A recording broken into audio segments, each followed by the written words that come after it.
Okay, welcome. And that's a fantastic introduction video. Thank you, Graham, for that. And welcome to our first live stream of 2021. And I hope everyone's having a good lockdown and managing to enjoy these superb winter conditions that we've got up here in the Highlands. I guess I should start by acknowledging that we're on Burns Night tonight. So perhaps just a small toast to the bard and hope that you're all enjoying your haggis, neats and toughies. And now we'll get into the real event for this evening, which we have a fantastic double act for you with Hugh and Annie. They are Scottish outdoor educators and guides, and their passion is for bike packing and pack rafting. And this passion takes them to some pretty amazing places, which they're going to share with us tonight. So I think we're in for a real treat. They also have a really strange concept of luxury, what they consider to be luxury. For them, it seems to be a very basic shelter, very simple food, and seriously sub-zero temperatures. And that seems to be their idea of luxury. Not many would share that, I guess.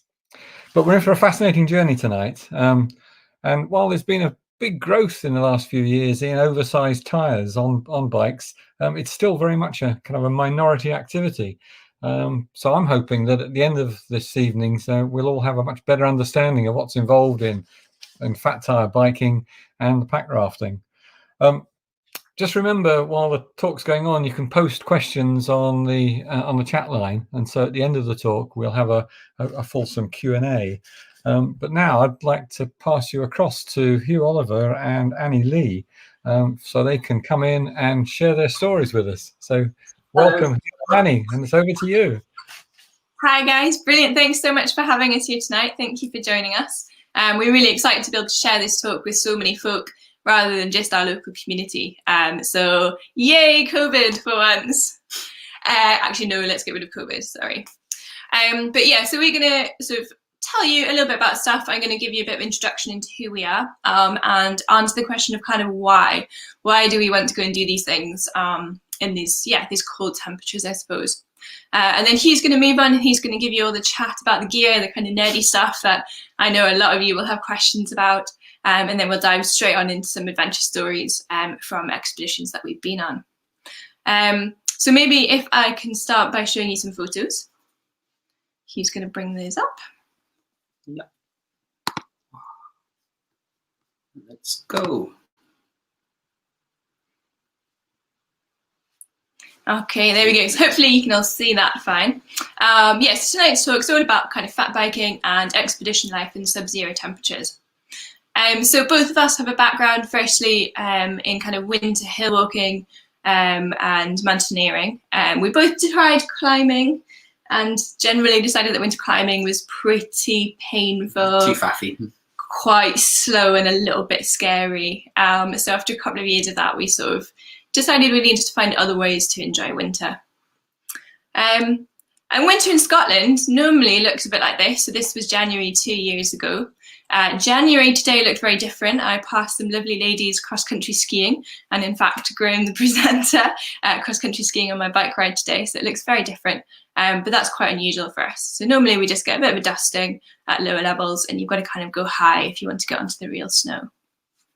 But when it's just normal winter here, you don't actually need a fat bike at all to get out and enjoy it. This is one of the things that we love about winter. So this photo here is from somewhere that's about a half-hour ride from where we live. It's a glen that's very, very familiar to us. And the first thing about winter is it just kind of, it changes the landscape and it changes the way it looks and the way it feels, and all the sound gets muffled and it just presents itself quite differently. So I think winter is really exciting for us because it's just so different. You can go and do the same thing in the same place that you might normally do in summer, but you get a whole different experience out of it. So for us, it's just kind of, really exciting just to see how the landscape changes and how you interact with it changes when we get out there. And then I guess the reason for adding the fat tires on is it just enables you to go on so many different types of snow and different types of surface. So places where a normal bike tire would totally sink in. So this, although we had to do a bit of pushing to get up the mountain, was almost entirely rideable on the way down. So I guess if, like, I can't ski, but I assume it's similar to the feeling that a skier would get. So if you can carve your turns in, you're trying to read the snow, and there's a huge satisfaction on just riding on it. But also being able to go out and explore in winter just gets you to the really cool places and amazing views. One of the things that we love is the light, and the light in winter is quite different. It's very soft, very subtle, and we often get way more amazing colours than we would in summer. So I think being out, you know, normally there's so much darkness in winter, and to get the best of that light, it's the early and the late. So if you can be out for the whole time, which is where the camping comes in, that's really going to bring that extra little bit of joy in, you know, seeing the first light catching the hills. That's something quite special for us. Now, I guess the big question that a lot of people ask is why fat bikes? Because skiing is clearly the best way to get around in winter. I've been quite envious of people this week in Strathspey with their skis, looking like there's loads of fun to be had. But I can't ski, I don't have skis, so I use my bike. But skiing or dog sledding would be the two traditional ways to be getting around. And I think that's something that we really like about the Arctic, about cold places, is the sort of traditions and culture and history that's come from travel on snow, and that kind of means of getting around. And the other thing about winter is the adventure. It's that complete unknown that I was talking about. So this photo is taken in Iceland. We'd actually ridden across Iceland in the autumn just on our mountain bikes before. And behind, or sort of out of this photograph, is one of the Golden Circle attractions, is Gullfoss Waterfall. And so there's thousands of people about 500 metres behind the photographer.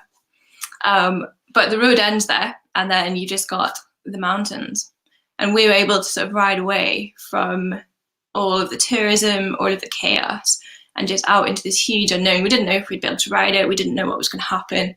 But we thought, we've got the weather, we might as well go and have a look and see what happens. And it's that kind of excitement and curiosity that I think winter can bring a lot more than summer conditions.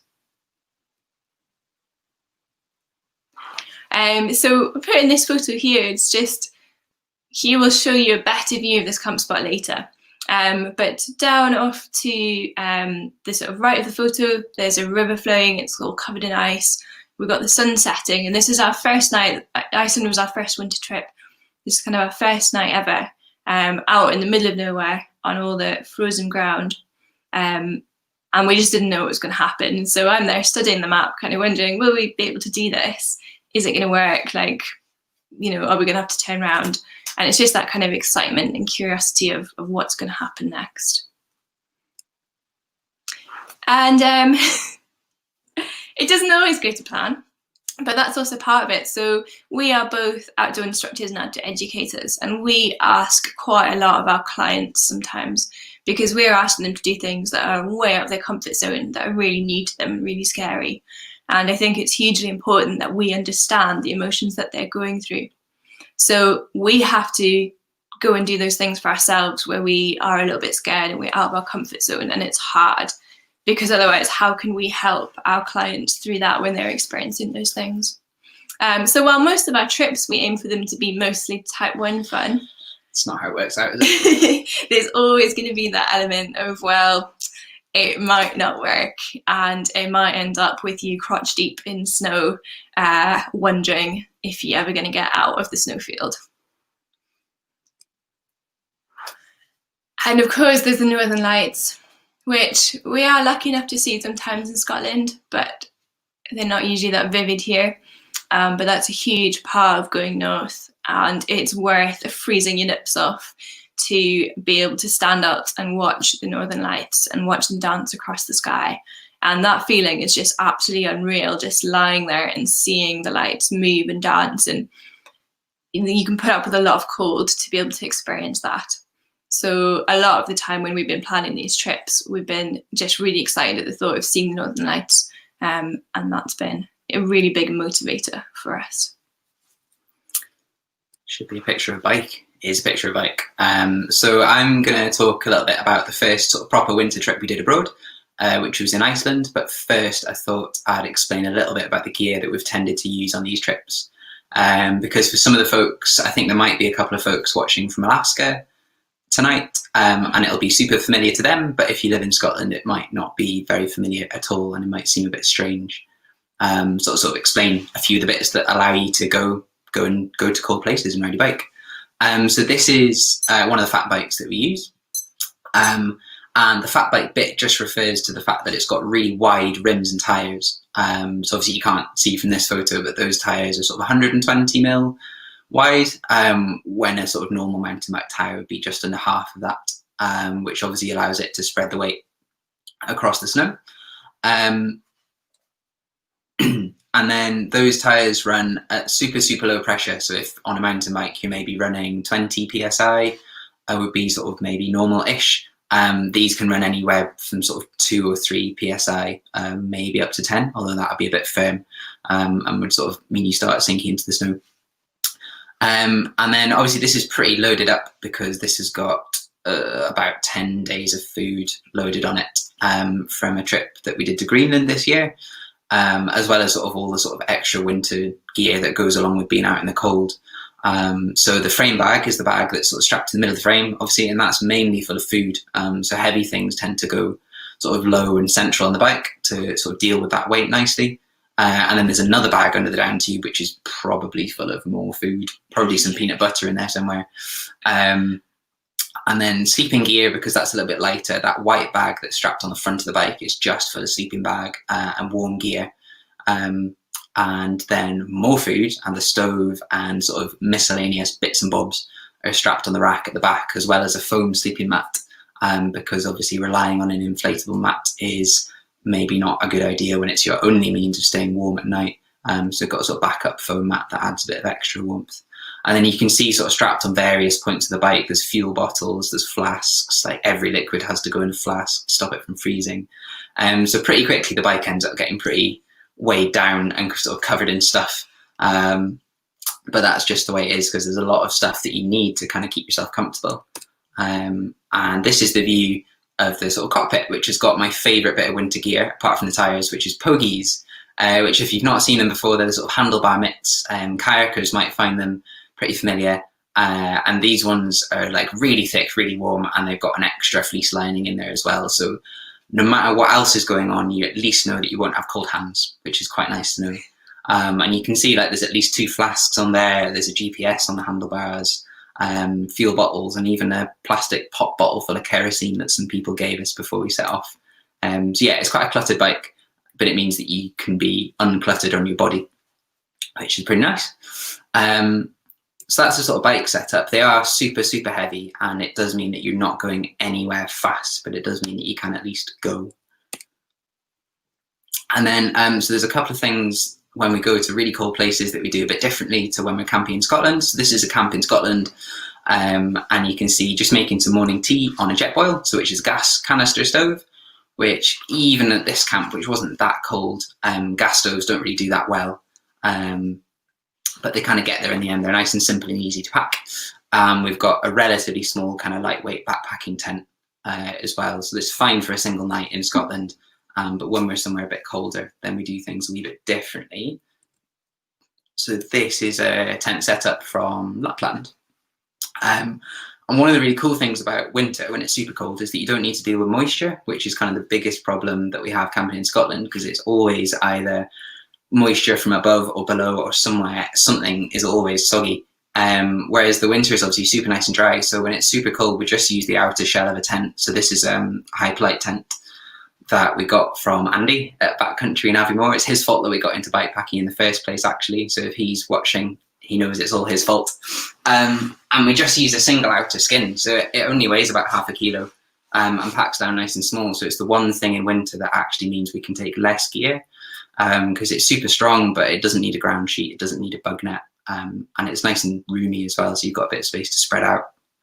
And then for cooking, the other big difference is we use a liquid fuel stove, so a nice primer stove, because it cooks, or it burns nice and hot, kind of at any temperature really. And it always, you know, evening and morning, there was always like a good half an hour of work just filling up all the flasks. and sort of all the insulating bottles with melted snow. So definitely stoves become super, super important in the cold.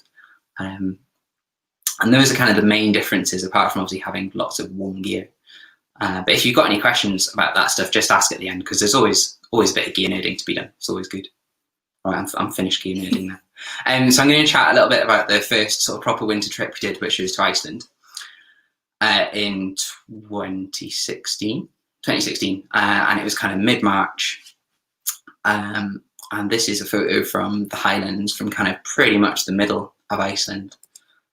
This is the rough route we took on that trip, to start off with anyway. We'd been on a previous trip. We'd been on a previous trip in Iceland where we'd headed around the south coast and then come back on the Sprengisandur, which is one of the routes across the interior which goes through here. And we'd realised that it was obviously a really amazing place, like really, really unique, incredibly kind of barren. Even at sea level, Iceland's weather is kind of like the Kangaluswak Plateau here, if you're familiar with it. So it can be lovely, but it can be really, really savage. And we just got really struck by what it would be like in the winter, in the snow. And I can't remember whose idea it was first, but at some point we stopped talking about it and booked some flights, which is one of the advantages of being a freelance instructor, is you can kind of be a bit free and easy with when you're working and when you're not. And we planned to cross the Kjola route, which is one of the other two Highland roads, just dirt roads really, and it heads through on this route through the Highlands. So we headed there mid-March. I would say we were a little bit ambitious and a little bit naive, but not dangerously so. Looking back, it was a really interesting bit of riding and trip planning, because like Annie was saying, we definitely value adventure. Like, we value things that genuinely are going to be challenging or genuinely don't have a known outcome, because, you know, we ask other people to do it because we see the value in it, and we make sure that we do that as well, because it's kind of what gets us out of bed in the morning, you know. So we went knowing that it would be difficult, but also knowing that various groups have been rescued from Iceland. For some reason, it often gets used as an objective for people to kind of prove something. I'm not sure what, but it seems to attract expeditions that are maybe a bit more focused on what they're conquering than what they're experiencing. And the winter previous to this, so 15-16, there'd been a British group of skiers who'd needed rescued 3 separate times during their trip across Iceland, and we kind of followed that story, and we're quite aware of that, and decided that the #1 priority was to not need to get rescued. And we were aware that if you get caught by a storm, you're effectively on the Kangaluswak Plateau, but it's 100 kilometers to the nearest road, and people will come and help you eventually, but it's much, much more serious than places we've been to before. So when I describe this trip, I'm really keen to point out the fact that we did a lot of kind of hand-wringing and a lot of weighing up of different risks and rewards, and kind of an idea that I've stolen a little bit from skiing that I've heard of, called a pre-mortem, which is, you can sum it up as, if it all goes wrong and you need help, are you going to look like a tit? And the idea is to make sure your decisions sort of veer the other way, that if it goes wrong, it's really because you've, or because of something that you couldn't control. So anyway, this is, like Annie was saying, the tarmac road is just behind us. This is sort of southwest Iceland, and over that low pass in the background is the interior. So this is quite a charged photo to remember, because to be fair, at this point, we were really, really nervous. The snow conditions were good because there'd been a huge thaw, and then it had refrozen, which gives a really good crust. So if you're a skier, that's a horrible thing, but if you're a fat biker, it's the best thing in the world. So there was good crust, and we had a really good weather window, but we were still really aware that it's a good few hundred kilometers of riding, and that, you know, you're going into somewhere quite committing. And then we got up onto the pass, and the crust was still good. And we got down to the first camp that Annie was describing, and the crust was still good, and the weather was amazing. And like I say, we'd done a lot of thinking about what we were doing and whether it was safe and justifiable, and whether we were kind of in control of what was going on, and everything was kind of coming up good. Like, it was all things green, all things go. And the first night got down to maybe -10, 15. We didn't have a thermometer, but it was cold enough for us. That was the first time we'd experienced those sorts of temperatures. And just watching the sunset was really, really magic. knowing that you're going into what's going to be a proper adventure, and sort of, I don't know, doing a lot of learning, little tiny things like pitching a tent, getting the stove on. They're really, really difficult, and I think we really enjoy learning how to make things work. So yeah, we spent a few days with everything continuing to go green. Like, the crust was amazing.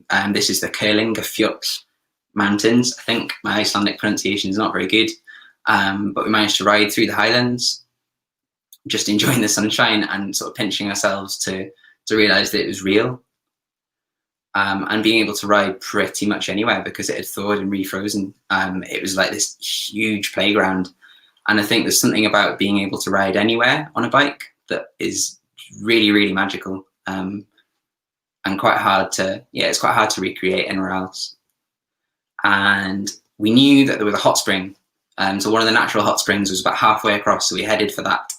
After a long day of riding, it seemed worth it to push on and get there, and got a dip in the natural hot springs, so definitely a good enough reward. But there's a mountain hut at the hot springs, and it turned out for the first year ever, they were open in winter. We were not expecting them to be open in winter, but they were, which is great. So I can't remember the name of the hut warden, but I do remember her dog was called Odin, and we stayed with them for a night and bought some biscuits because we were a little bit hungry, and then carried on our way. And this is sort of from the north of the country, riding around a sort of volcanic crater. I think there's actually a power station in the background. It looks like it's a natural hot spring or something, but it's a geothermal power station. And just enjoyed some really amazing weather and really amazing conditions. And I think it was a really good taste of what happens when you are ambitious enough, or sort of combining ambition and enthusiasm with weighing things up and being really aware of what you're getting into. And definitely, I think from this trip on, we've been pretty hooked, because coming from a kind of grey, soggy island, although it's not at the minute, but most of the time our winters are a little bit soggy. Going into a proper winter was really magical, and we knew that it was definitely our favourite season, I think, which got us planning and thinking for other things. And this is one of the best nights we spent in Iceland, just watching the Northern Lights, getting very cold and staying up till the wee hours in the morning, but you can't really go to bed when they're up in the sky. And that was our first big winter trip, and it was only ever going to lead to more things, such as this one.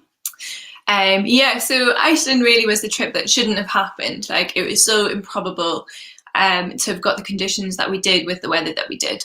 So we probably wouldn't plan to do that again. So we thought for future trips, we'd like it to be something that could be a little bit more repeatable. And as a bike, unless you get those amazing crust conditions, you are relying on tracks from other people.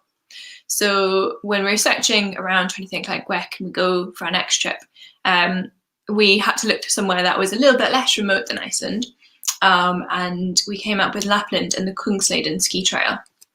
So that's up here, kind of in the far north of Sweden. Start from a little town called Abisko, and then the trail runs south from there. And it is probably the busiest of the ski trails. It's got a mountain hut probably every 15 to 20 miles. So you can do it in total luxury and have a hot sauna every night if you want to.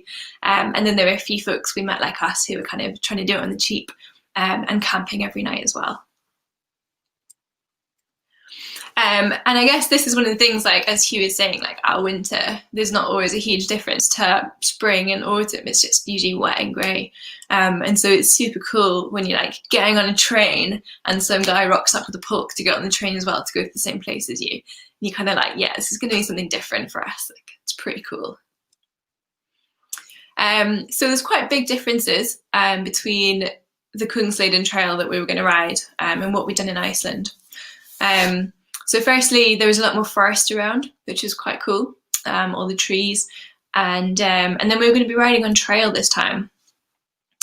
And the trail could vary, to show you, between these kind of wide tracks, which are a mixture of the ski-mobile tracks and the skiers. And the ski-mobiles could be really good tracks if it was kind of the snow had time to consolidate and pack down. But as they go over and it's fresh, they sort of churn the snow up and it makes it a little bit harder to ride on. But that was kind of like a motorway track to be on. And then more often the tracks looked a little bit like this. So in the national parks, the ski-mobile can't go. And so you follow in the tracks of just the skiers ahead of you.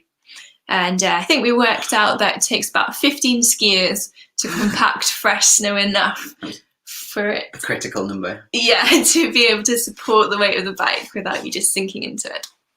But it makes it quite a challenge because, you know, the track's only as wide as 2 skis or 2 Nordic skis. And as soon as you fall off those, you might be in a meter of powder. So it's like a proper game and trying to stay on your line. So very different to what we had in Iceland, whereas he was saying we could ride anywhere. Now we're sort of having to focus very much on the Like riding a skinny, line. but all day. Yeah. But Lapland as well, one of the big differences, you can see the crosses in this photo. So all the trails, they're marked out, which is something that's very alien to us from the UK, where everything has to be navigation with a map and compass, and you can't possibly sign route anything because it'll be destroying the wilderness. And actually, you know, we didn't mind it at all. We thought that they had a certain beauty of their own. And, you know, I guess most people are out there to enjoy themselves. So if a storm comes in, it's nice that they don't have to stress and they're much less likely to get rescued and need help because they'll be able to still find their way to the next hut. And in Lapland as well, we were really excited to sort of see a little bit of the Sami culture. So unfortunately, we were there a little bit early in the year and they weren't really moving the reindeer around yet. But a few of them were around sort of getting the summer homes ready for bringing the reindeer up. But we'd passed the odd little settlement. So this is like a little Sami summer settlement that they had. So it was really nice to sort of see that side, because I guess we exist in a very privileged world where we can go and use that land for our recreation and kind of for our own enjoyment. And sometimes we forget that the land has a history that's way longer than us, and that people have used it as their way of life, as their means of survival, and that there's, you know, these whole cultures that come along with it, and people are still using the land in a very traditional way to make a living from. And that's something that we're both really keen to learn more about. And sort of get to know the land in less of a superficial way from just recreation. And it was really nice just to be able to see the signs of how people might do things differently to us. Now, of course, water becomes a little bit more of a challenge when everything's frozen. And one of the good things about the huts, even though we weren't staying in them, is they quite often had a hole drilled that you could get down to water. So here they just have like a bucket on the end of a long rope, and you drop that down and then pull that back up to get water. And it just saves loads of fuel, saves loads of time, because you're not having to melt the snow for that. And then the other option is you're melting snow, which was always a bit of a fight in the morning, who had to get up first, get the stove on and start the melting process, because we were carrying sort of too fast each, and it just takes a while to get everything done for that. Now, this is one of my least favourite photos he's ever taken of me, but I think it tells the story quite well of what happens when you've made poor choices in your clothing, and in this case, in my feet. So I've had a proper learning process of boots and footwear. In Iceland, I took my Scottish mountaineering boots. They're actually summer boots. And I had cold feet. And so I bought what I thought were really fancy and very expensive to me boots that claimed to be rated to -30. But I think that meant your feet weren't going to fall off when you walk from your heated car to your heated house in -30. And this was, I think, night 9 of camping in temperatures of around kind of -15, -20. And I was really, really struggling at this point. So this is the morning. I've just had to force my feet into my frozen boots again. And I've got some serious hot aches going on while I'm trying to eat my breakfast. I think this is the most miserable moment I have had on a trip, possibly ever. And I think I rode away crying probably for the next hour until I got some circulation in my feet again. But again, because of the huts, that kind of saved me, really. You can get in and warm your feet up at a stove. And it was always really nice. You could go into the hut to meet the wardens and chat and find out about conditions and trail users, buy yourself a cup of tea and things. So this was a very, very welcome moment, because I think my feet at that point, I was starting to get a bit of frost nip in my toes. and wasn't feeling very clever about my footwear choices. Now, one of the other things we'd thought about going to northern Sweden is we might get lots of beautiful sunny weather and clear skies and get a great suntan. But as we headed out for our trip, which thought would take us about 2 weeks, this kind of lollipop loop we had planned, it sort of did this and all went very Scottish. And that line of poles suddenly becomes quite welcome, because it's really nice not to concentrate on your navigation sometimes when you just want to ride your bike and go somewhere. And the bad weather continued with lots of fresh snow. And at this point, we're kind of pushing up over a pass. And what Hugh is discovering in this photo is that he had not brought enough carbohydrate with his food. So we'd all kind of pre-packed loads of food. We'd gone for trail mix, lots of kind of nuts and fruit and sweets and stuff. I'd put lots of oat cakes in mine. Hugh, however, had not. And he was raging and shouting and swearing. Can't ride your bike on nuts alone. And throwing his bike around because he was so grumpy because he didn't have the right food in him. And I don't think he was very happy with me stopping to take this photo, because he was just in a massive rage there. Such a hungry grump. Yeah. But of course with stormy weather you do get a lot more beauty, a very different type of beauty than you maybe do when it's all blue skies. So very picturesque kind of moody mountains. And this was one of the mornings we woke up and there'd been maybe like, I don't know, 10 centimetres, 6 inches or so of powder snow overnight. It'd been a pretty wild night, so you can see we've tied the tent to our bikes to make sure it definitely didn't fly away. And we tried to dig it in. We've built sort of around the back of it. That wall's about 1 metre high, which was to try and protect it a little bit from all the spindrift in the night. And this is Hugh, first thing. A nice frosty sleeping bag. And yeah, your nose. This is something which actually, those of you, if anyone is watching from somewhere like Alaska, somewhere really cold, I nearly knitted us little nose hats for our last trip. But I couldn't quite bring myself to do it because I thought it would be really silly. But noses do get really cold overnight. And you can see Hugh's is a bit pink there and probably a little bit chilly. Got to breathe out or something. So if you've got any top tips for us about how to keep your nose happy, please let us know. And then following that snowy camp, we had to cross the highest pass on our route, which is Chapter Pass. And this is Hugh kind of standing on the edge looking over it. And this is kind of a huge transition from one valley system to another. And as we look down, there's just this much windier kind of wind swirling around, the snow's piled in. It's very different to the more scoured conditions that we've had so far. And that's the wind blowing the snow. Couldn't really ride any of it. It was sort of knee to waist deep for most of that. I think we must have been about, 2 kilometres? Yeah, a couple of K. About 2 kilometres. Where we slow. felt really stupid for being there with bicycle. And there were a few skiers around kind of passing us, being like, what are you doing? Dog sled team went past us. And we just sort of, stuck in the snow, waddling about, trying desperately to get through it. But it made, again, for some very dramatic conditions. And then as we got further down the valley, all that snow had been scoured off it, and so we've got some really cool sastrugi here. Sastrugi is amazing to ride on because I guess it's kind of like wind slab and it's all squeaky and crunchy, but generally supports the weight of the bike. And so when you see that, you're like, yeah, that's going to be some good riding. And actually from here on down the valley, it was really scoured, and I think we passed 3 mountain huts. We just sort of flew down and tried not to rush it because it was so amazing, but also it was really cool to have like these really good riding conditions after having that section of pushing. And this is us kind of riding out of the mountains a little bit down, now down to another main entry point onto the Kungsleden Trail. And again, we still don't have very good weather. That sunshine hasn't really materialized for us. But again, like huge moody mountains and just very dramatic, but all, again, very scoured. So here again, we can kind of ride a lot more freely rather than just being stuck on those trails. You can see that he's got his goggles up. We rode in goggles quite a lot on this trip, just because there was a lot of blowing snow around.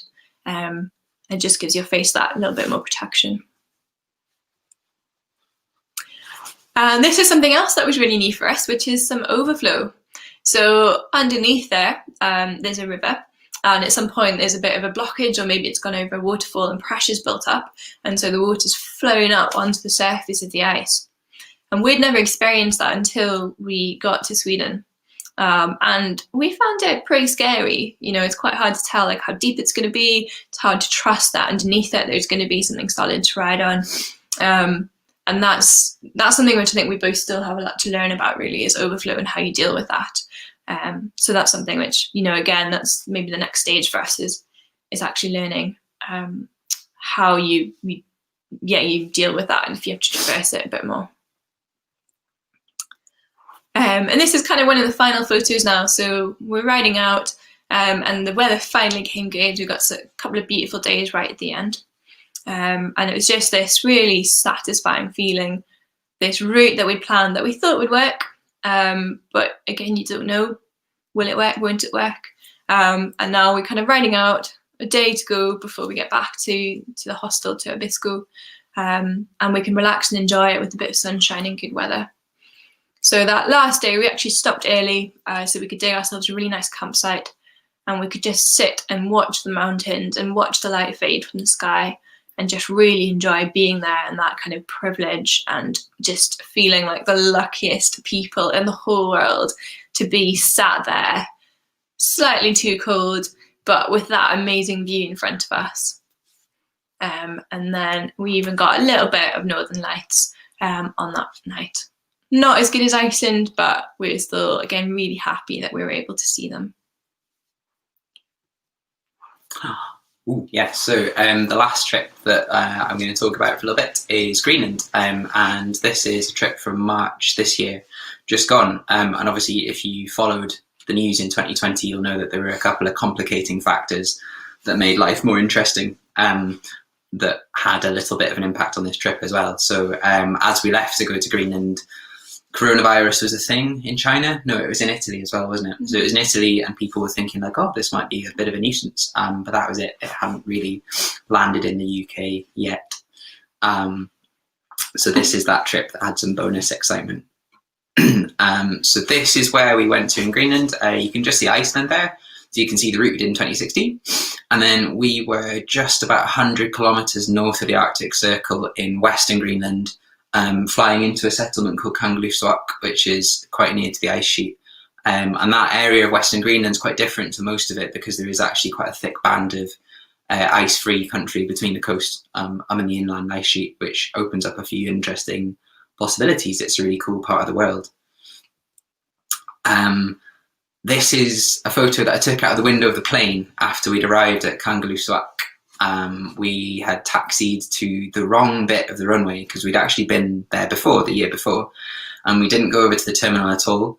We ended up sitting on the runway for about an hour, and then we sort of saw some people running around looking a bit stressed, and then an ambulance turns up and people in hazmat suits start getting out onto the runway, and it sort of twigged what might be going on, and we started getting that slight sinking feeling. And it turned out that there was someone that had flown back to Greenland from Denmark that they were worried was showing symptoms. But after 2 or 3 hours on the runway, it turned out it was a false alarm. So it meant that we were able to start our trip when we thought we might actually have to spend 2 weeks in Greenland in quarantine.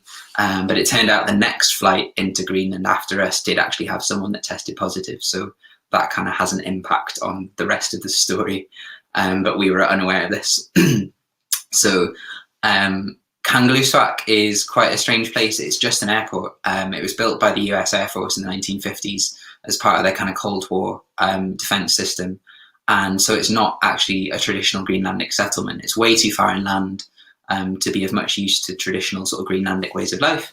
It's the coldest place in Greenland. A couple of weeks before we arrived, it was -50, which, like, I'm all for going for bike rides in the cold, but -50 is too cold. Like, we wouldn't have been able to do anything in -50. That would have been way too dangerous to be camping.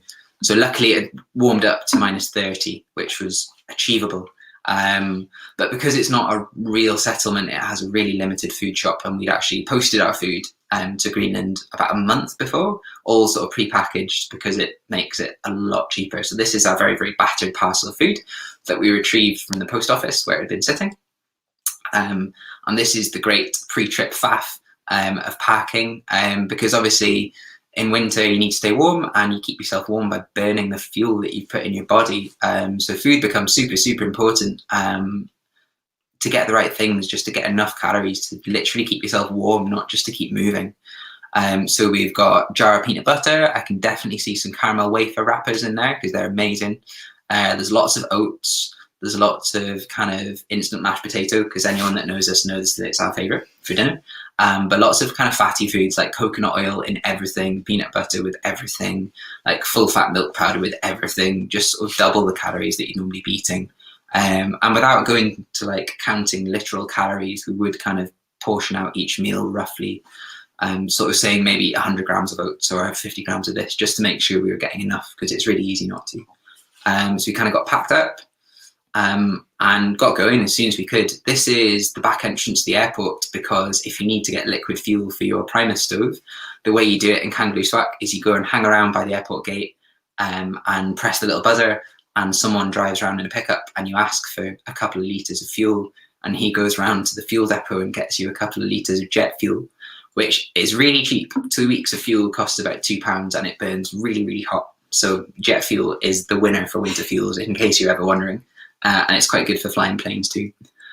So we got going onto a route that we'd actually tried to ride the summer before. So this is summer 2018, and this is the long fjord, Kangaluswak Fjord, that runs from Kangaluswak all the way down to the coast. So it's the second longest fjord in the world. And on the summer trip, we pack rafted down it with fat bikes for about 100k, and then we got off and rode through a sort of valley network to get back to the start. And we'd also tried to ride the Arctic Circle Trail, which is a hiking trail that runs from Kangaluswak along the fjord and all the way to Sisimiut, which is a town about 120 miles away on the west coast. And we tried this route before we tried the route down the fjord, and it turned out it was way too rough for biking. This is one of the few really nice bits of single track, but a lot of it was just too chossy, too messy, and like rutted and boggy, and it wasn't really going to work, so we binned it.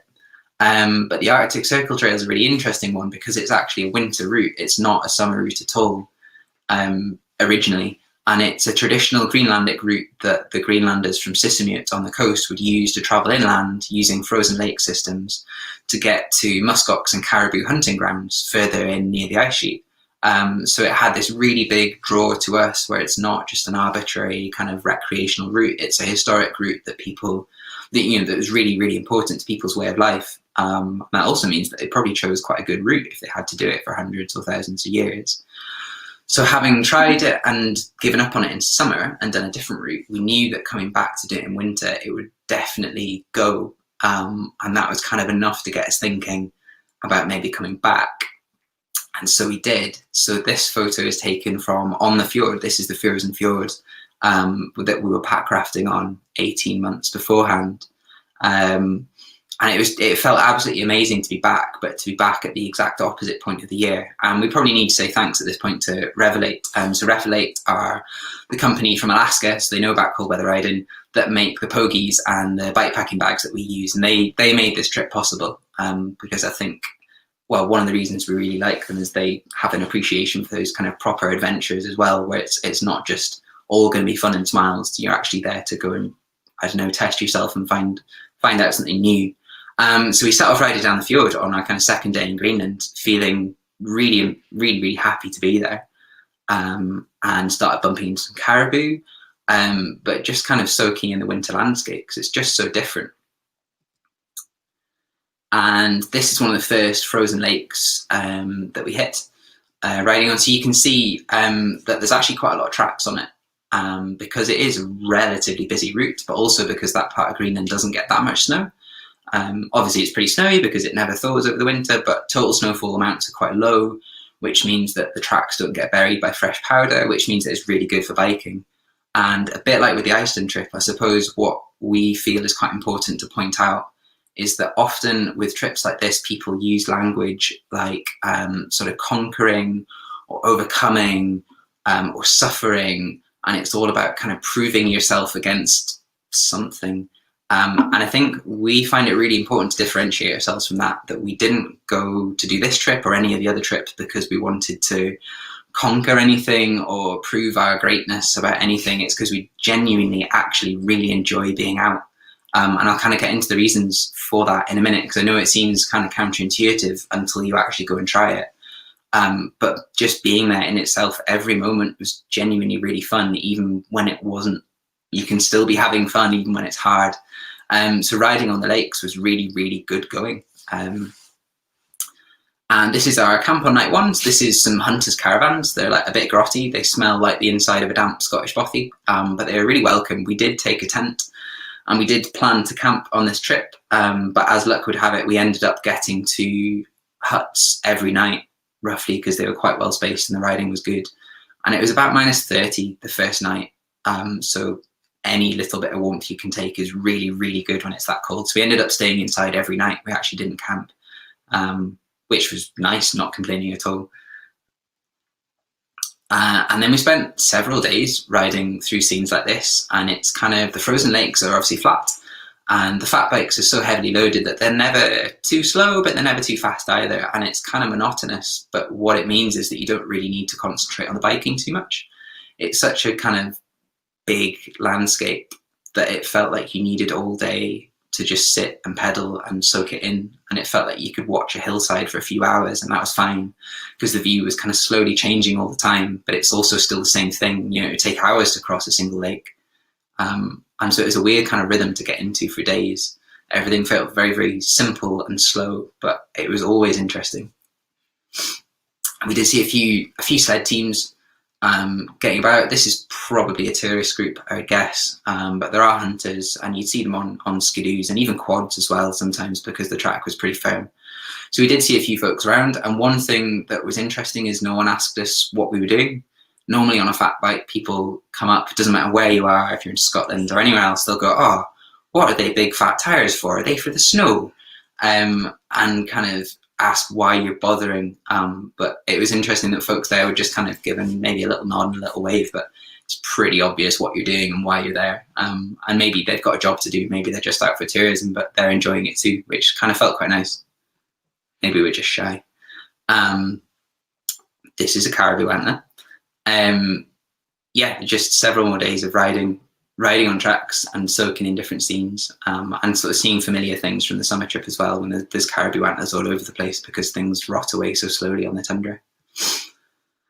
And then sometime towards the end of the day, when you're starting to get a little bit hungry, you'd see these lovely sort of Norwegian style red painted huts appear on the horizon, and they're always a pretty welcome sight.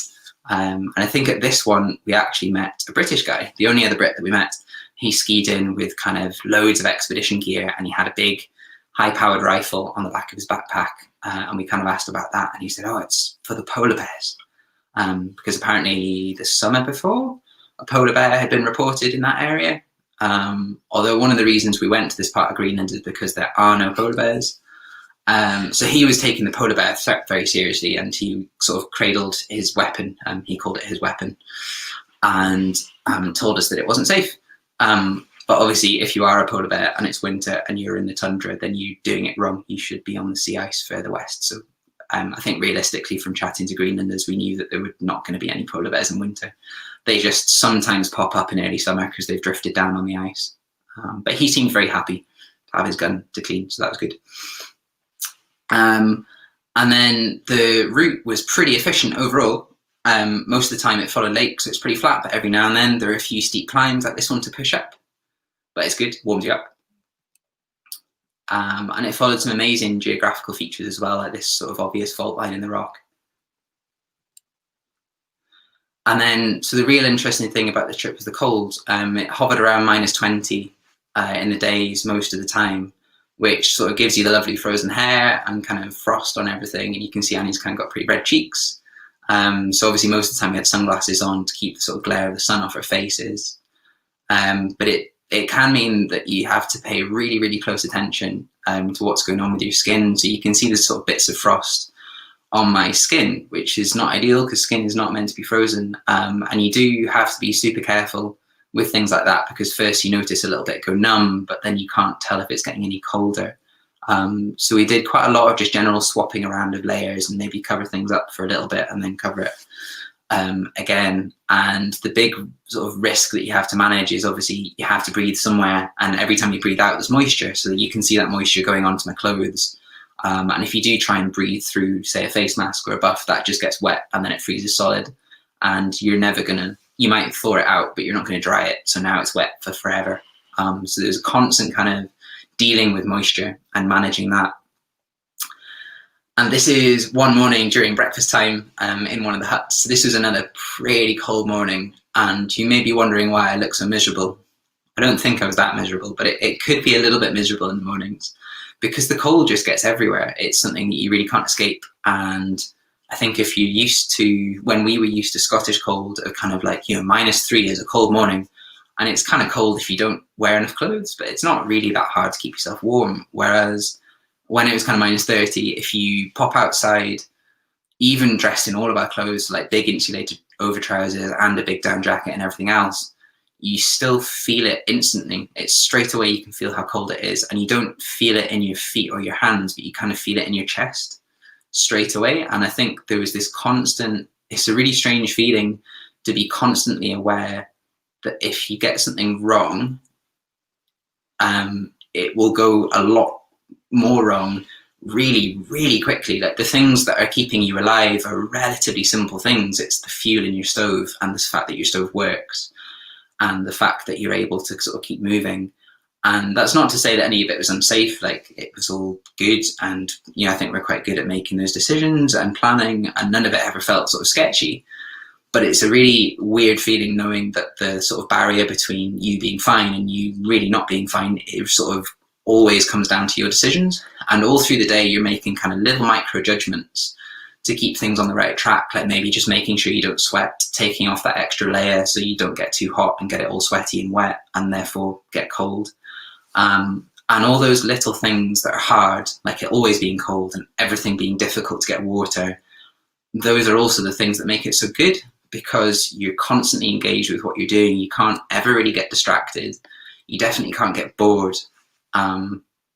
You're very much kind of alive in the moment. You don't think about that tax return you need to do, which you need to do if you're watching from the UK. You've got like another 5 days. I need to do it.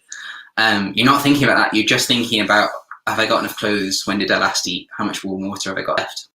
How many bars of chocolate will I have for dinner? And I think that's a big appeal in winter. It's like life is very, very simple, but you're in very direct control of how you are, for better or worse. So this is one of the sunsets, which is like obviously really beautiful, but you know that in about 5 minutes time, it's going to get really cold. But the huts were a lovely place to wake up in the morning. Like, they made it a lot easier. They all, you can see the silver chimney, they all had these kerosene heaters, and we did actually have a bottle of kerosene that someone had given us, but the heaters didn't even work. We ended up just using it in the stove to make more tea, but they were a nice thought. This is day, so sort of getting towards the end of the trip, we were riding down out of the mountains, down towards a fjord that would then get us into the last set of hills to Sissamute. And this was the coldest day of the trip, just because it was windy. So if you've ever been up the Kangaluswak in winter, you know that it can be -2, but it's blowing 50 miles an hour and it feels very, very cold. And this day was maybe -20, -25. And it was only blowing like 20 miles an hour, but it feels really, really cold when it's doing that. And again, it adds another layer onto the sort of, you're in very direct control of your well-being, and really small things make a really big difference. So it's kind of, it was a hard day, but also a really satisfying one, and obviously fairly beautiful too. And this is actually down on the seashore. So Annie's on the shore, and then this is the fjord. We've dropped out of the mountains in the background on another super cold but super sunny day. And this is the kind of broken sea ice that ends up at the head of the fjord, where you kind of got tide. And the movement of the tide at the head of fjords is always obviously lifting and dropping the ice. So it makes these amazing sculptures of kind of meter thick sea ice that were really cool to ride through.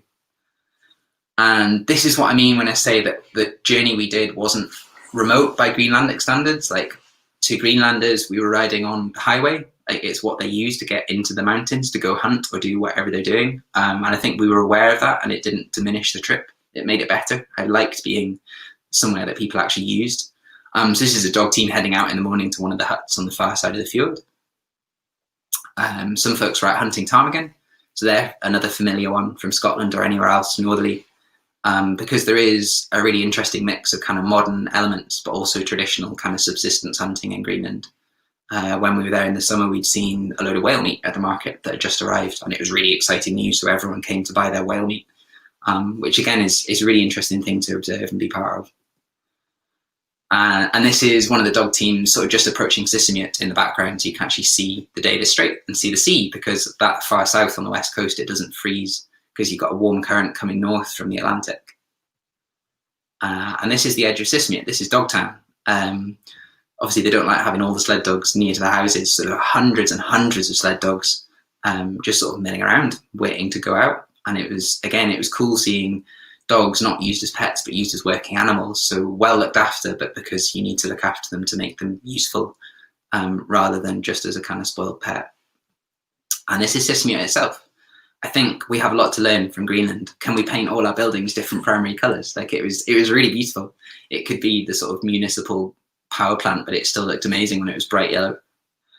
And then the little kind of coda onto the end of this story, we got to Sisimiut, we had a couple of days off to eat cake. We wondered why it was very quiet. There's only one airline in Greenland, Air Greenland. They hadn't sent us any emails. We figured everything was fine. And then a guy in the supermarket stopped us and said, "Hello, welcome to Greenland, young people. Have you heard?" And we said, "No, please tell us." And he explained that Greenland was shutting in 2 days' time. The Danish government had decided that Greenland needed to be quarantined because 2 COVID cases had arrived from Denmark, and the airline hadn't thought to tell us. So that then meant we had 2 days to get out, or we were going to be stuck there, which sounds great until you figure, like, how do you earn any money? How long will we be stuck there? I think in the end it would have been about 4 months, maybe a bit too long to be a nuisance. So we had to go online and rush around to buy some flights, which were expensive. Thanks, Mum, if you're watching. And we didn't have anything with us to get them packed up. Our boxes were still back in Kangaluswak, so we just had to boost it to the airport, strap the wheels to the bikes, get all the bags strapped together, and get on the plane. And we ended up getting the last seats on the last flight out of Greenland for 4 months. And ended up camping out in Copenhagen, a very, very quiet Copenhagen airport, for a couple of days as well, or was it a day and a half, before we managed to get home and entered the world of lockdown life, which we've obviously all become so used to. So it was a really abrupt end to a really amazing trip, and a really weird way to get dumped back into unemployment and lockdown life and everything else. And I suppose one of the things that's been important for us this year to get through it is remembering that adventures like that are they can be far away in Greenland, but they can also be really close to home. Anyone in Scotland recently will know that the conditions have been amazing wherever you are. You don't even have to be in the mountains. Just the same things, or the same nice feeling you get when you wake up in winter and there's a nice frosty morning and a nice sunrise and everything looks sort of clean and new and amazing. I think that feeling is the same whether you're in Greenland or Lapland or just your garden, somewhere in Scotland or England or wherever. And I think that kind of feeling has kept us going a lot this year, that you can find a good adventure that makes you kind of wake up and feel like you're really engaging with what you're doing day to day, kind of wherever you are. And although it's really nice to be able to share photos from stories like this, I suppose what we do through work, and what we do through working for Backcountry in Aviemore is try and share the feelings that we get from doing these sorts of things, wherever we happen to find ourselves. So for us, obviously, it's the Cairngorms, because that's the place we live and the place we love. So that's the takeaway. You don't have to go to Greenland to have an amazing adventure. It doesn't even have to be winter, but you do have to be enthusiastic and ambitious and sort of willing to go and try something new. And that's the sort of really important theme through all of it. So that's the last photo. Northern Lights do help. They do make it nicer. But thanks for listening, and I hope that's been an interesting sort of few stories. And if you've got any questions, please ask away. But thanks very much for joining. Yeah, thank you. Okay, brilliant. That's absolutely brilliant. Thanks so much, Hugh. Fantastic. And there are loads of questions that have been posted during the talk. I'm sorry, I don't know if people can hear me okay, and hopefully that's all right. I'm getting some feedback. Anyway, just if I can, I'll run through some of the questions. I'll try and group them together. There was a couple of folks who asked about the cameras. There were lots of people saying how brilliant the photographs were and how impressive they were. But what camera did you use? And were there any issues with the cold? Camera, yeah. So it's got the most boring name in the world. It's an Olympus Micro Four Thirds thing called an EM5 Mark II. So it's got interchangeable lenses, but it's not as big as a full DSLR. And the only issues we have is the batteries in the cold. So we always make sure that we've got pockets, lots of pockets on our layers that are near our skin. And anything electrical just lives in those, and the camera lives kind of tucked away down the front of my jacket most of the time. It's an extra thing to have to take care of, but it's fine. The batteries last okay. Yeah, and you sleep with it at night in the bag, no doubt. Yeah, everything electrical goes in the sleeping bag next to your pants. Yeah. Okay, that's great. Gary was asking about the kind of your daily routines. Roughly how many miles or kilometers were you cycling a day? You know, and how varied was that? And what was the total distance you covered on the trips? Mileage in winter is never very flattering. I think when you've got 10 days of food and stuff, the bike is really heavy, and we spend a lot of time just looking around and taking photos. So I don't even know how far we go a day. Sometimes it's super low, like it can be 10 miles. Yeah, I think it varies so much on the snow type as well. So some of the days, again, we might be riding on really firm neve or hard pack, and then other days you might be riding through sort of 6 inches of fresh powder.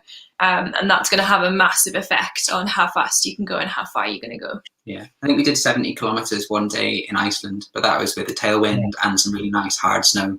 Like, that was a long day. Yeah. I guess the wind must make a huge difference, you know, if it's behind or you're going into it. And you must have some pretty strong wind. Yeah, you just kind of take it as it comes, really. Yeah. And there's also some folks have been asking about the tent. You know, what was the make of tent? And I mean, I think you did mention early on that it was just the fly sheet that you use, is it, or the outer skin of a tent? But just a bit more information about the tent. So the tent that we use, it's a Hyperlite Ultimate 2, and it's designed to be used with, essentially just a fly sheet, and then it's got a central pole, which is made of carbon, and it's really thick, so it's super strong in high winds. And the whole tent is made out of DCF or Dyneema, so the fabric is much stronger than sil nylon as well, which means that, you know, somewhere like Iceland, you really can't have your tent fail. So you're just sort of trusting it. In fact, the Iceland trip we used Hilleberg Nematia before we got the Hyperlite. And the Hyperlite's about a third of the weight and the size than the Nematia, but just as strong. And just using it without an inner, because you don't need the ground sheet, you don't need the bug mesh. So you're just sort of putting your mat onto the snow and doing everything on the snow. Yeah, and just relying on the mat and sleeping bags for warmth. You're not going to get much insulation from the tent. No, I mean, I don't think you get a huge amount from, you know, a double skin sil nylon tent anyway. So just making sure you've got the right stuff. And then, as you can see from that one photo, building a wall around the tent. And if there's spindrift flying around, just blocking any gaps so the spindrift's not flying into you in the night. All right. Yeah. And your friend, you know, Johnny Hawkins is asking about where the inspiration came from for the trips. So what was what prompted you to choose the countries and the routes that you did? I think there's always we're always talking about ideas for trips, and I think sometimes just an idea comes up in conversation and you just kind of know that it's not going to go away. Some things are just kind of passing ideas, like, oh, wouldn't that be cool? And you go, yeah, that'd be great. But sometimes someone says something and it just plants something in your head and you're like, no, like, we're going to have to go and do that at some point. And I think Iceland, obviously we'd been there in summer and we just really loved the country. I think anyone that's been there would understand why. Like, it's really unique and just the idea wouldn't go away. And then I think after that, Lapland was just because we knew that we really enjoyed winter travel and we wanted to learn more about it. You know, we really appreciated the fact that we didn't know enough, so we wanted to go and do it somewhere where winter travel was a normal thing. I think that's what drew us to Lapland. And then Greenland, again, we'd already been in the summer, and we'd actually found out that Greenlanders consider travel to be easier in the winter than it is in the summer.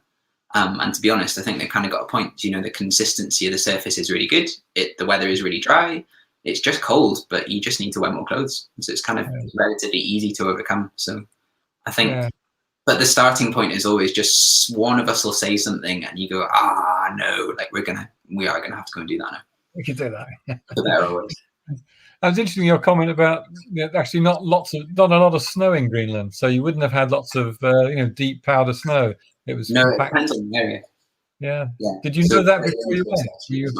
Were you aware of that before you went, or was that something that was a pleasant surprise when you got there? Yeah, no, we'd come across that from research, that it's relatively low snow. Right. And in terms of the bikes, did you have? Well, do you know how what's the weight of the bike when it's fully loaded? Do you know? Have you tried to weigh it?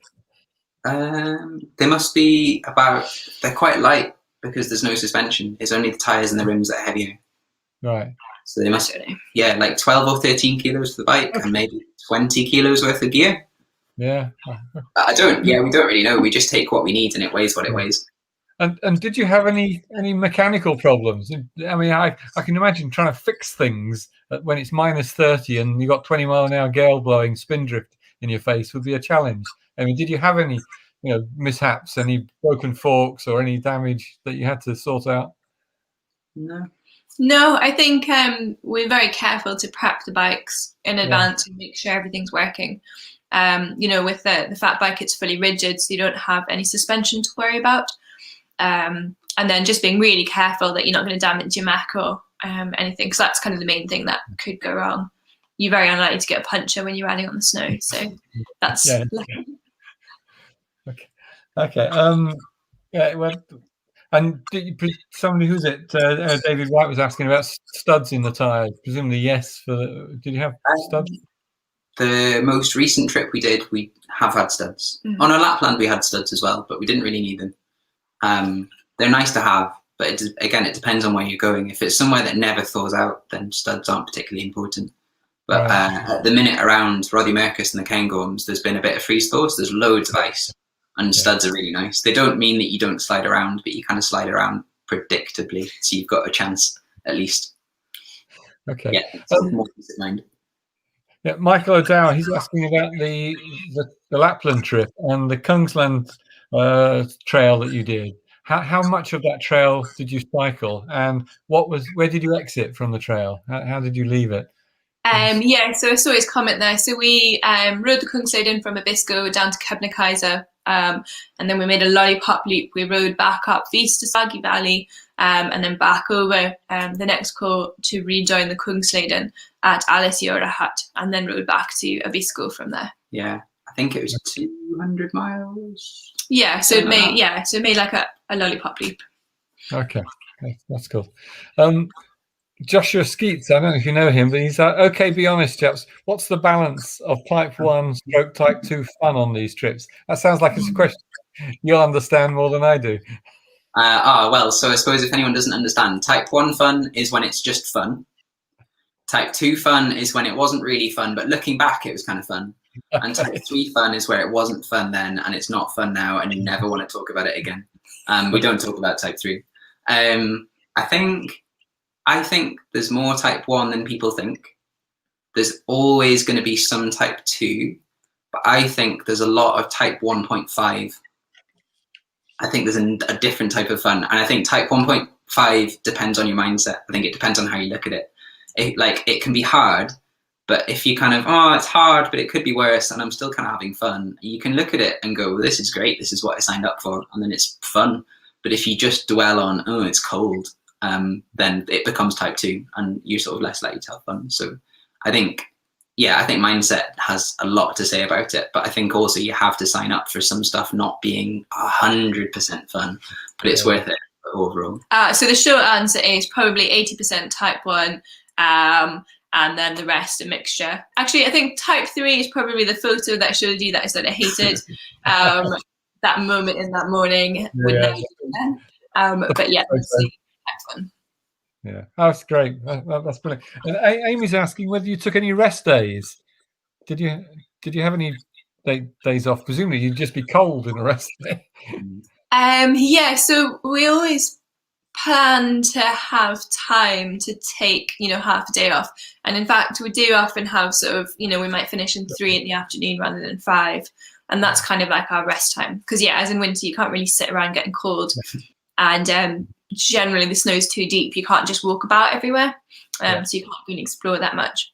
But the main issue really is food and how much food we can carry. And if it's probably about a kilo a day for food. So that's quite a chunk of weight to carry if you don't need to be carrying that extra weight. Yeah, coming back to food, you talked about peanut butter and chocolate and nuts and oatmeal. Well, what was your main meal? Was it a lot of pasta and did you take pre-packed? Was it sort of freeze-dried food that you took that was dehydrated, or just in another world where we're not freelancers, we might be able to afford dehydrated meals. No, we go to the supermarket and buy the cheapest instant mashed potato we can, and then add soup powder and nut and coconut oil and like Parmesan cheese and stuff to make it really fatty and really calorific. Yeah. And we pretty much eat the same thing every night and every morning for however long we're out for. I think you make it sound worse than it is. We tend to eat the same meals because I think once you've worked out what is the most calorie-wise and taste-wise, you're like, well, I don't want anything else because this is the best. The instant mash is not as drastically bad as it sounds. You can make it tasty-ish. It's fine. I like it. I presume you also need something that cooks fairly quickly and you're not going to burn off too much of your fuel. It's really important. You just pour boiling water on it and 30 seconds later it's cooked, which is worth a lot of repetitive boring food. For that is a good thing. Yeah. Okay. The weather in Greenland looked amazing. And in fact, most of the weather overall in all 3 of your trips looked, for the most part, pretty good. I mean, was it better than you expected? And do you think, the weather would have made a huge difference to your being able to complete the trips? Was that fairly typical of the weather in that? Yes. Good. Well, so in Iceland, there's a lot of parts of that trip which we haven't talked about, where the weather wasn't very good. But the kind of main part of the trip that we did, that crossed the interior, we got very lucky with 3 bluebird days. And Iceland is one of those trips where the weather was never guaranteed. And in fact, we went there for, I think, a whole month because we didn't know what point in the month we might get the weather to be able to do that. Whereas both Sweden and Greenland generally have very stable, high-pressure air patterns, which is part of the appeal of going to the far north because it's very different to our Scottish winters. And in fact, in Sweden, we had way worse weather than we expected, with a lot more snowfall and a lot of wind, when we'd hoped to be, getting our suntans. Okay, I remember now. It was just clagged in, wasn't it, for a couple of days, or a couple of days. You've got Andrew Duncan. I don't know if you know Andrew, but he's asking about recommendations for keeping your feet warm. I guess that's on the assumption that you've now learned a thing or two. So what I have learned is that never trust the temperature rating on the boots, and buy boots that are rated to significantly colder than you think you'll experience. So we ended up with Baffin boots for Greenland, and I think they rated to minus 60? Minus 80 or something stupid. Yeah, maybe minus 80, but 5 nights in and there's ice in the boots and your feet are starting to get cold. So yeah, you've just got to buy the warmest ones that are still practical for the purpose. So obviously they get bigger and bigger as they get rated for warmer. And at some point they're going to be too clumpy and maybe heavy for your purposes. Yeah. The other piece of gear that we wear actually is vapor barrier socks.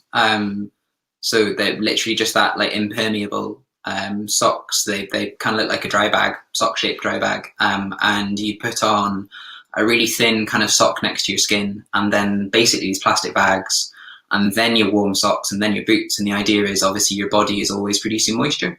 And when it's really cold, any moisture that gets into the insulation is not getting out again. It's not going to dry. And obviously moisture stops it from performing well. So the idea is to prevent any moisture from your body getting into your boot, but it even with vapor barrier socks, there's always, after a few days, there'd always be ice on the inside of your boots in the morning. It was just a case of kind of reducing it. And then as it just builds up and builds up, and once there's moisture in the boot, it becomes colder and colder. So like 8 days in, they're noticeably less warm than day one. But so it's just a case of managing it. Like you're always managing water. Yeah. Okay, that's helpful. But you don't use the heat. You got a glove and feet warmers. You never you break and they let off heat.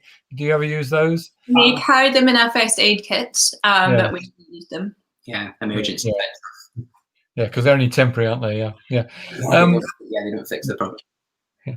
On all of the talks we have that involve expeditions and traveling, there's always a question about toileting. And Julie Partridge has come up with the question tonight. What are the issues about toileting? Why are you looking at me? Well, I think that's a really important question because it's a very practical question, and it can be a bit of a taboo that maybe puts people off going camping. So yeah, going to the toilet in the cold does add extra challenges. One easy thing is we have nice big shovels to dig with, and we're sort of packing all the toilet paper and stuff out. And I guess the nice thing about cold temperatures is everything's frozen, and so there's no smells or anything. You just put it in a little bag and tuck it away, and you can carry that out, so you're not leaving kind of any sort of paper, tissues and stuff behind. You had to have your equipment prepared so you could be quick. Be quick. You had to kind of lay your stuff out. Yeah, and that can be difficult and challenging when you've got layers of clothes to get through as well. Yeah, that's great.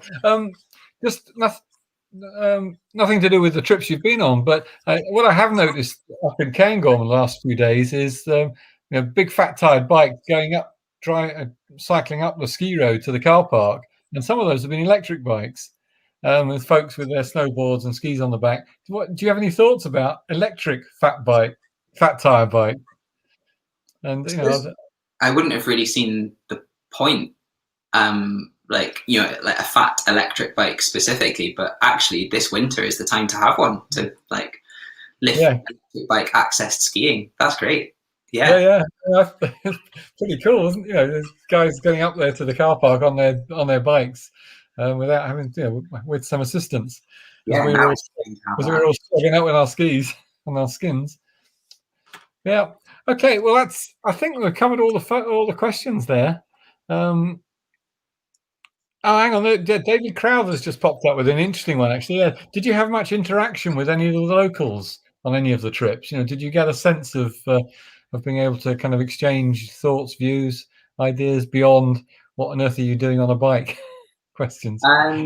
Well, in Iceland, it was kind of interesting because there were really split takes on it. So I think although Iceland as a country has some really interesting kind of wilderness and some really cool places to go, some Icelanders go and experience it, and some, because 80% of their population live in Reykjavik, and I think a lot of Icelanders, our understanding is, don't really leave Reykjavik. So I think among those people, we got told that we were going to die by several people, because I think, having read a few books and found out a bit more, culturally in Iceland there is a sort of cultural fear of the Highlands, because obviously the weather is so severe and people do die, and historically obviously people died a lot just sort of crossing rivers or in blizzards, so there is a real kind of cultural fear. And I think that came out a little bit, and people saying like, please, one woman kind of took us by the hand and said, please don't go, like you'll die.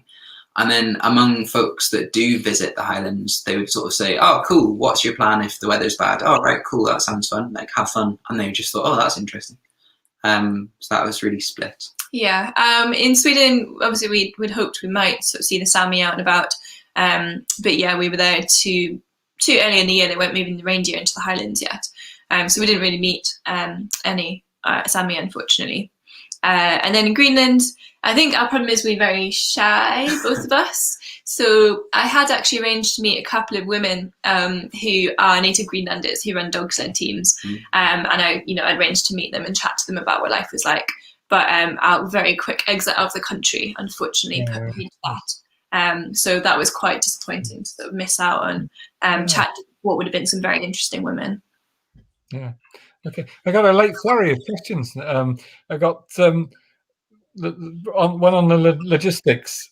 How do you plan your trip? And what support do you arrange, especially on the ACT? That's from Dave and Lisa. So we didn't really have any support or anything. We just do all the planning and preparation ourselves, make all our travel plans ourselves. Posting the food out was kind of the most organized thing we've ever done for anything. We do just get all our kit prepared in advance and go out there, and we know what we're going to do and how we're going to do it.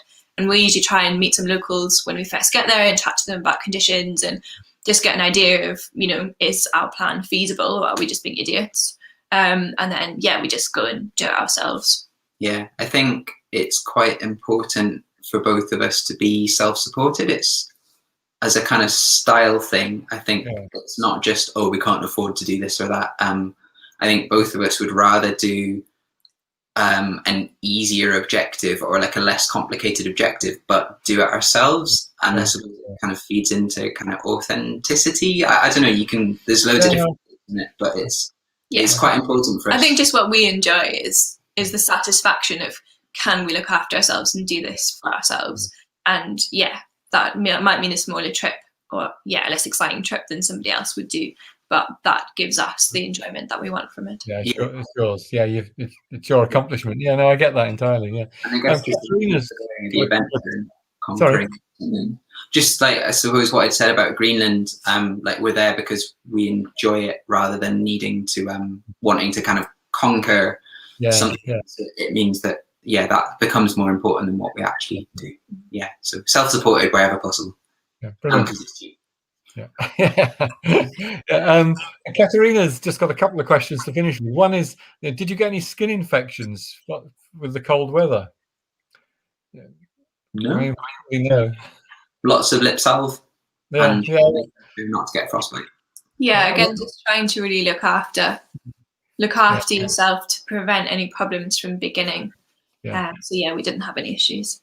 And Mo's asked whether did you carry emergency beacons, or did you have any get out of jail cards if something went tragically wrong? So we used to have a spot tracker, which obviously has an OK button and an SOS button, and that stopped working during our summer Greenland trip, where it was telling us it was sending OK messages, and it turned out it wasn't.